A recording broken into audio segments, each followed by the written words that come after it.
Senang je ni. Sekejap. Cepat sikit. Dah lambat dah ni. Ish. Okay, dah ready. Aku boleh buat flying foot. Ui, serius lah. Ya, betul. Sekejap. Okay. Dah ready. Okay. Okay, someone stay by stopwatch. Okay. Aku. Right. Sekejap. Boy, cepatlah sikit. Aku dah tengok kau soft ni. Woi, cepatlah sikit. Okay, sekejap. Okay, go. Weh, kau dah sampai part mana tu? Kalau aku baru je sampai part. Woi, apa benda ni tiba-tiba jatuh pula ni? Ish. Baru 3 saat. Sekejap.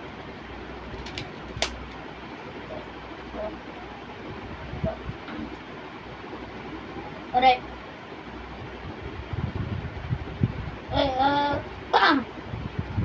So, reset balik. Reset. So watch. Okay, dah reset dah. Okay, dah. Udah. Go. Okay, sekali. Okay, kau dah sampai part mana? Kalau aku baru je sampai part yang semua kuning ke atas. Weh, korang nak tahu tak? Ada satu Rubik's Cube ni kan? Ada orang kan, dia buat shortcut je weh.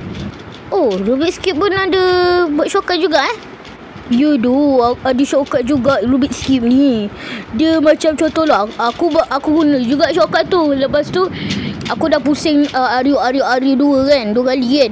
Lepas tu sekali tengok, aduh tak solve lagi lah. Ada dengan kuning dengan pink je solve. Kenapa? Dia boleh jatuh. Tak apa, sama. Kalau kau dah sampai dekat part mana?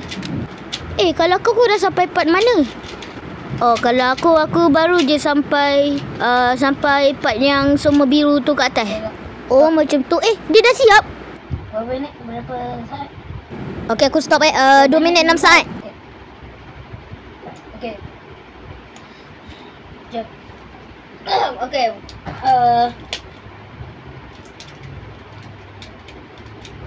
Okay, yang ni kau cuma perlu buat Ario,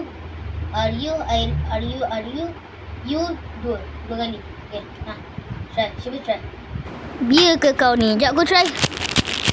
Weh, betul lah weh. Solve. Iya, solve doh. Uish, gila.